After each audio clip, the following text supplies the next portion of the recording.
नमस्कार, मैं सौरभ पंत, सहायक अध्यापक एलटी गणित, राजकीय इंटर कॉलेज सत्यों, ब्लॉक लमगड़ा, जनपद अल्मोड़ा में कार्यरत हूँ। आज हम लोग द स्ट्रेट लाइन में पढ़ेंगे parametric equation of a straight line, यानी कि सरल रेखा का प्राचलिक समीकरण पढ़ेंगे। तो बच्चों, आज हम लोग parametric equation of a straight line पढ़ेंगे।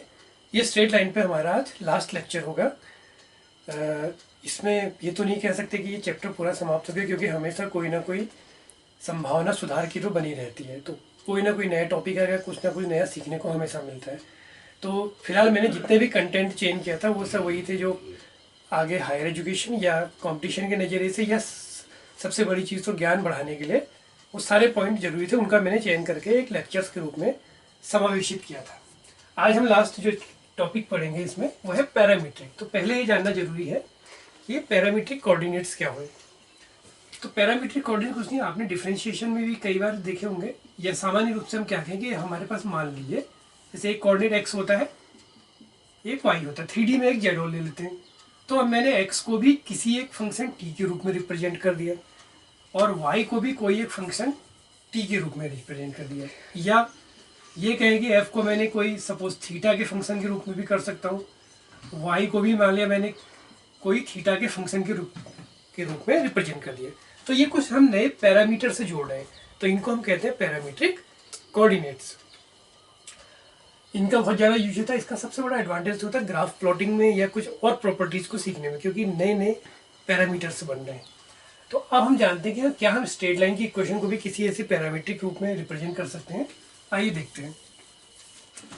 तो जैसे हमारे पास मान लिया ये एक स्ट्रेट लाइन की इक्वेशन हो गई सपोज, और यहाँ पर हमने एक कोऑर्डिनेट ले लिया ए, एक दूसरा कोऑर्डिनेट ले लिया पी। अब सपोज ए और पी के बीच की डिस्टेंस को हमने आर एज्यूम कर लिया, और इसके कोऑर्डिनेट्स हमने मान लिए एच कोमा के, इसके मान लिए एक्स कोमा वाई। और सपोज हम इसको ऐसे ड्रॉ कर लेते हैं, और ये एंगल माना थीटा हो गया। एक तरह से कहें तो लाइन का स्लोप भी थीटा, तो वो टेन थीटा हो जाएगा। अब हम इस ट्राइंगल में चले तो सपोज ये ए पी, ये मान लिया पॉइंट आर हो गया, इसमें कॉस थीटा अप्लाई करें तो ये डिस्टेंस कितनी हो जाएगी, इस पॉइंट से लेके इस पॉइंट तक की एक्स माइनस एच। ऐसी इन दोनों पॉइंट के बीच की डिस्टेंस को कहें तो वाई माइनस के। तो इसमें से क्या रूल आता है, कॉस थीटा के लिए अप्लाई करें तो क्या बनेगा, x minus H upon r, या कहें कि x minus h is equal to r cos theta. तो ये क्या इंप्लाई करेगा, x minus H upon cos theta is equal to r. इसी तरह से अब इसमें साइन थीटा को अप्लाई करें तो साइन थीटा आ गया वाई माइनस के upon R. It implies Y minus K is equal to R sine theta. और या इसको ऐसा कहते हैं कि y माइनस के upon sine theta is equal to R. एक इक्वेशन हमारी ये बनी थी, एक इक्वेशन ये बन गई।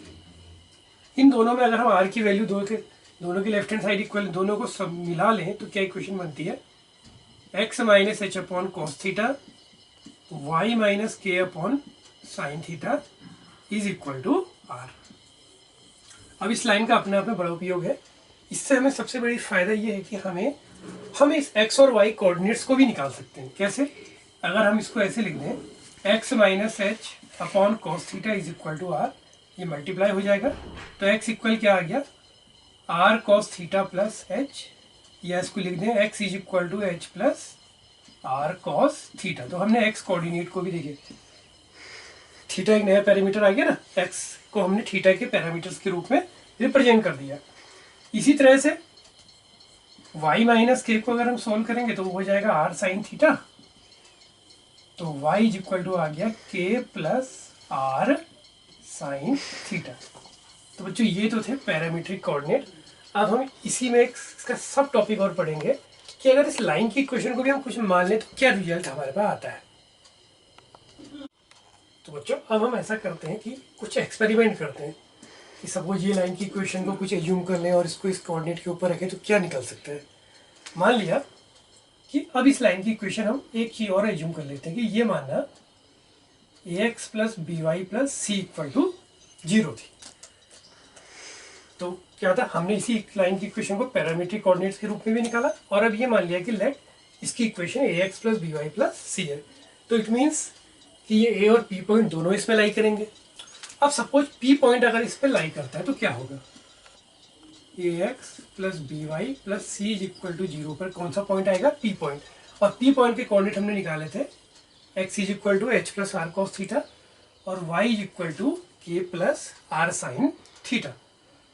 तो ये बन जाता है A H plus are cos theta plus B के plus R sine theta plus C is equal to 0। तो ये बन गया A H plus A are cos theta plus B के plus B are sine theta plus C is equal to 0। हम इसमें से क्या करेंगे, इस आर की वैल्यू को फाइंड करेंगे। तो बाकी सारी चीज़ें राइट हैंड को ले लेते हैं। तो ये बन जाता है a are cos theta plus B are sine theta is equal to minus A h minus b k minus c. और अगर इसमें से आर कॉमन ले ले तो ये बन जाता है A cos theta plus B sine theta is equal to minus A H plus B के प्लस सी।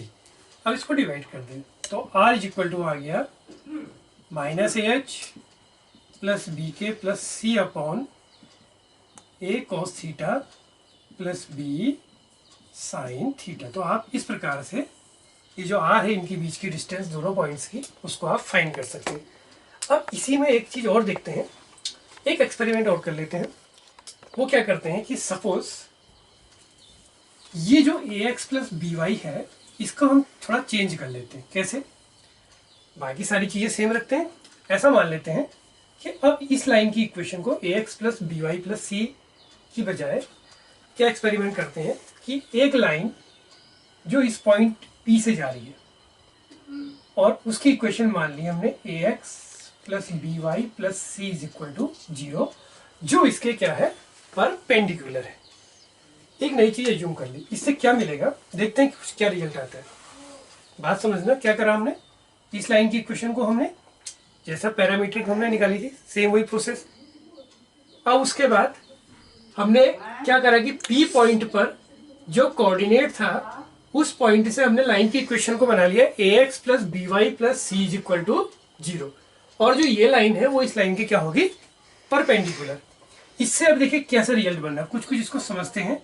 ये कुछ इस प्रकार का बन गया, यानी कि जिस पॉइंट पर ये वाली जो लाइन है वो इसको टच कर रही है उसी पर हमने परपेंडिकुलर लाइन ड्रॉ कर ली, या इसका अपोजिट कह सकते हैं कि जहां पर ये लाइन थी तो और इससे हमने इस पर परपेंडिकुलर डाल दिया। तो यानी कि जो ये पी पॉइंट था अब ये क्या बन गया, फुट ऑफ परपेंडिकुलर। ये A X plus B Y plus C is equal to 0 पे भी है, और जो ये लाइन हमने मानी थी x minus H upon cos theta बराबर वाई माइनस के upon sine theta is equal to r, इस पर भी ये लाई कर रही है। तो इससे हमें क्या मिलेंगे, ये फुट ऑफ परपेंडिकुलर भी मिल सकता है, क्या पता ये आर की वैल्यू भी आ जाए, देखते हैं क्या होता है। अब जो हमने आर निकाला था अभी, वो आर हमारा क्या आया था, minus A H plus B के plus C upon A cos theta plus B sine theta. अब चूंकि ये दोनों लाइनें क्या है आपस में परपेंडिकुलर, इसका स्लोप क्या आ रहा था, टेन थीटा। इस लाइन का स्लोप हो गया माइनस ए अपॉन बी। इस लाइन का A X plus B Y plus C is equal to 0 का स्लोप आ गया माइनस ए अपॉन बी।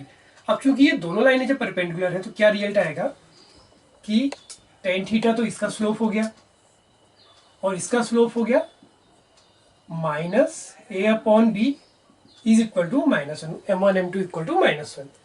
तो इससे जो रिजल्ट आता है वो ये आएगा कि A sine theta upon B cos theta is equal to 1, या हम कह सकते हैं A upon cos theta is equal to B upon sine theta. और इसको और सिंप्लीफाई कर ले तो अपने नियम से हम क्या कर लेते हैं, रेशनलाइजेशन के जैसे नियम होते हैं अंडर रूट ए स्क्वायर प्लस बी स्क्वायर कर लिया, और यहाँ पर under root cos square theta plus sine square theta. तो इससे जो रिजल्ट आ गया वो रिजल्ट क्या आ गया कि A upon cos theta plus B upon A upon cos theta is equal to B upon sine theta is equal to under root A square plus B square, denominator तो कितना हो गया 1 हो गया। अब यहाँ से क्या रिजल्ट आता है कि कॉस थीटा की वैल्यू आती है ए अपॉन अंडर रूट ए स्क्वायर प्लस बी स्क्वायर, और साइन थीटा की वैल्यू आती है बी अपॉन अंडर रूट ए स्क्वायर प्लस बी स्क्वायर। आप इसे प्लस माइनस साइन भी ले सकते हैं। फिलहाल हम मैग्नीट्यूड की बात करेंगे, हम इसके नेगेटिव को भी नहीं देखेंगे क्योंकि डिस्टेंस नेगेटिव तो होती है नहीं। हम फिलहाल ये देख रहे हैं कि मैग्नीट्यूड क्या आता है। आप अगर इसकी यहाँ वैल्यू रख दें तो ये क्या हो जाएगा, माइनस एच प्लस बी के plus C upon a into a क्या आ गया, ए स्क्वायर जब कॉस थीटा की वैल्यू रखेंगे अपॉन अंडर रूट ए स्क्वायर प्लस बी स्क्वायर। ऐसी साइन थीटा की वैल्यू जब रखेंगे तो b into b square upon under root A square plus B square. It implies r is equal to minus A H plus B के plus C upon A square plus B square divided by under root of A square plus B square, और R is equal to minus A H plus B के plus सी upon under root ए square plus B square. तो बच्चों ये वही चीज़ है जो हमने निकालते थे कि लेंथ ऑफ ए परपेंडिकुलर। तो आज हमने इसको पैरामीट्रिक फॉर्म से निकालना सीखा, और ये शायद पहले वाले से भी ज़्यादा सिंपल था। तो बच्चों ये लगभग सारे टॉपिक हमारे समाप्त स्ट्रेट लाइन पे। इस पर एक लेक्चर हम लोग चाहें तो एडिशनल और बना सकते हैं, वो बन सकता है पोलर फॉर्म पे। और ये चैप्टर हमारा लगभग अब समाप्त हो गया। इसका आप अभ्यास कीजिएगा। कहीं पर समस्या हो तो आप मुझे व्हाट्सएप पे मैसेज करके पूछ सकते हैं, मैं उस टॉपिक पे फिर एक लेक्चर तैयार कर दूँगा। Thank you.